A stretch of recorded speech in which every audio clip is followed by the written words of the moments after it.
उमेश रामपुर गांव में सरकारी स्कूल का हेडमास्टर था। उमेश से स्कूल के सारे बच्चे डरते थे क्योंकि उमेश का स्वभाव बहुत ही सख्त था। इससे बच्चे बहुत ज्यादा डरते थे। उसके इसी स्वभाव के कारण बच्चे बहुत सहमे सहमे और डरे डरे रहा करते थे क्योंकि उमेश का स्वभाव बच्चों को लेकर बहुत सख्त था। अरे यार, आज तो उमेश सर चेकिंग के लिए आने वाले हैं और मैं अपने जूते भी साफ कर नहीं आया। अरे टेंशन क्यों ले रहा है? अपने सफेद जूते पर चौक रगड़ दो, सर को बिल्कुल पता नहीं लगेगा। तभी उमा बोलती है, सर की नजर बाज की नजरों से भी तेज है। अगर उन्होंने तुम्हारे गंदे जूते देख लिए तो तुम्हारी अच्छी खासी पिटाई होगी। अरे कैसी दोस्त हो तुम। मेरी टेंशन कम करने की बजाय टेंशन और बढ़ा रही हो। सोनू ऐसा कहकर जूतों पर चोक रगड़ने लगता है।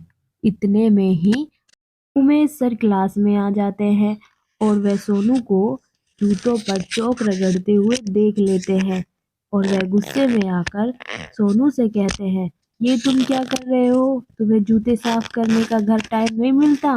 तभी सोनू कहता है, सॉरी सर, गलती हो गई मुझसे। आगे से ऐसा नहीं होगा। ऐसा आगे से होने का मैं मौका ही नहीं दूंगा तुम्हें। तुम्हें इसकी सजा मिलेगी। तुम्हें छुट्टी के बाद पूरे ग्राउंड की सफाई करनी है। तभी सोनू कहता है, सॉरी सर, माफ कर दो मुझे। अगर तुमने फिर से ऐसी गलती की तो तुम्हें नेक्स्ट टाइम स्कूल के वॉशरूम साफ करने की पनिशमेंट मिलेगी। तभी उमेश सर क्लास में आकर सभी बच्चों की कॉपियां चेक करने लगते हैं। तभी उमेश सर देखते हैं कि रिया की नोटबुक पर कवर नहीं चढ़ा हुआ था। तभी सर बोलते हैं, ये क्या है? कॉपी पर कवर क्यों नहीं है? तो रिया कहती है, सॉरी सर, वो मेरी ये नई नोटबुक थी, इसीलिए मैंने इस पे कवर अभी नहीं चढ़ाया। तो सर कहते हैं, पीछे जाकर दोनों हाथ ऊपर कर कर खड़े हो जाओ। रिया को खड़ा देखकर रश्मि उसे चिढ़ाने लगती है। तभी उमेश सर की नजर रिया पर पड़ती है और वो कहते हैं, अच्छा तुम्हें बड़ी हंसी आ रही है? एक काम करो, तुम भी कान पकड़कर उसके पास जाकर खड़ी हो जाओ और फिर खड़े खड़े हंसना खूब। इसी तरह दोनों पूरे दिन खड़े रहकर ही क्लास अटेंड करते हैं और छुट्टी हो जाती है। सोनू ग्राउंड की सफाई कर कर बाहर आता है स्कूल से। वहीं रिया और रश्मि भी सोनू का इंतजार कर रही थी। तभी सोनू रिया और रश्मि से कहता है, मैं तो थक गया।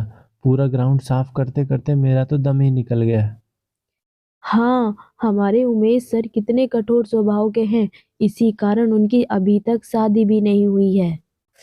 अगले ही दिन क्लास में एक नई टीचर आती है। वे देखने में बहुत सुंदर और बहुत नर्म स्वभाव की होती है। तभी सब बच्चे कहते हैं, गुड मॉर्निंग टीचर। तो नई मैम कहती है, गुड मॉर्निंग बच्चों।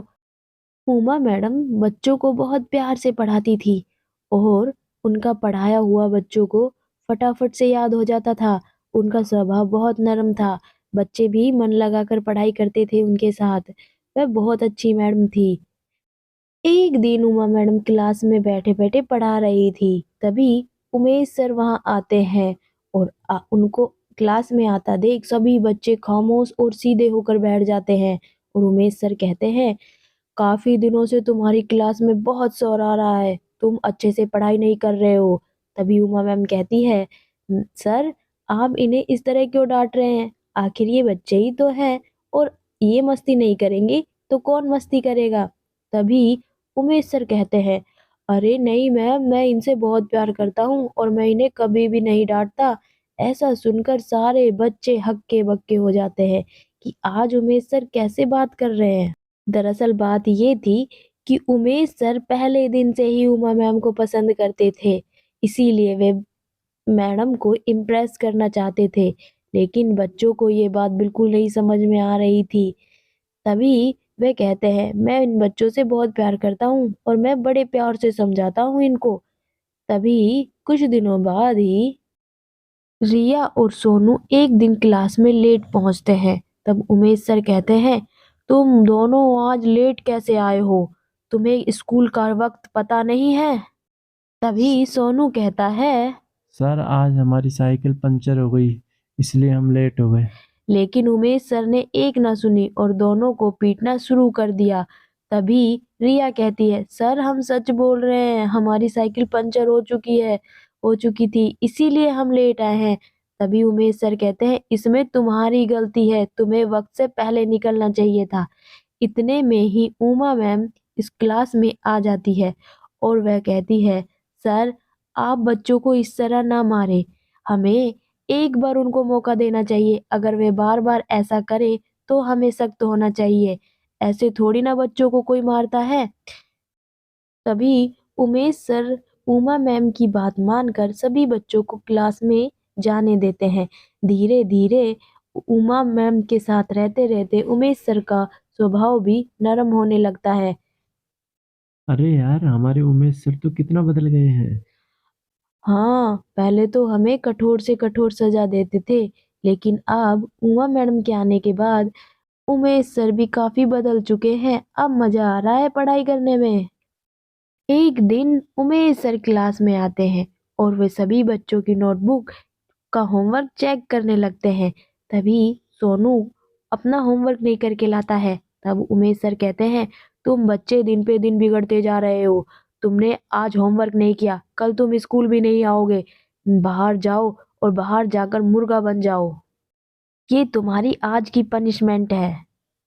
तभी वहां पर उमा मैडम आ जाती है और कहती है, अरे बेटा सोनू, तुम्हारी तो कल तबीयत खराब थी, तुम यहाँ बाहर क्या कर रहे हो? मैडम, कल मेरी तबीयत खराब होने की वजह से मैं होमवर्क नहीं कर पाया, तभी मुझे उमेश सर ने बाहर क्लास के मुर्गा बना दिया है। तुम मेरे साथ क्लास के अंदर चलो। सर, कल सोनू ने मुझे फोन पर बताया था कि उसकी तबीयत खराब है और उसने मुझे पहले ही बता दिया था। हमें इतना ज्यादा सख्त नहीं होना चाहिए, आज आपकी वजह से उसकी तबीयत ज्यादा खराब हो सकती है। तभी उमेश सर कहते हैं, मैं तो सिर्फ बच्चों में अनुशासन लाना चाहता हूँ, ये आजकल कुछ ज्यादा ही बिगड़ गए हैं। तभी उमा मैम कहती है, हमें बच्चों के साथ हमेशा प्यार से व्यवहार करना चाहिए, अगर हम उसे हमेशा डांटेंगे तो वे चिड़चिड़े हो जाएंगे और अपना गुस्सा कहीं और उतारेंगे, इसीलिए हमें उनके साथ सख्ती नहीं, प्यार से व्यवहार करना चाहिए। आखिर ये बच्चे हमारे देश का भविष्य है। जब उमा मैम ये समझाती है तो उमेश सर पूरी तरह बदल जाते हैं और वे बच्चों से अच्छे से व्यवहार करते हैं और दोनों कुछ दिनों बाद ही शादी कर लेते हैं और वे खुशी खुशी रहते हैं। उमा मैडम की वजह से उमेश सर पूरी तरह बदल चुके हैं। और अगर हमारी वीडियो अच्छी लगी हो तो प्लीज लाइक शेयर सब्सक्राइब करना ना भूले। धन्यवाद।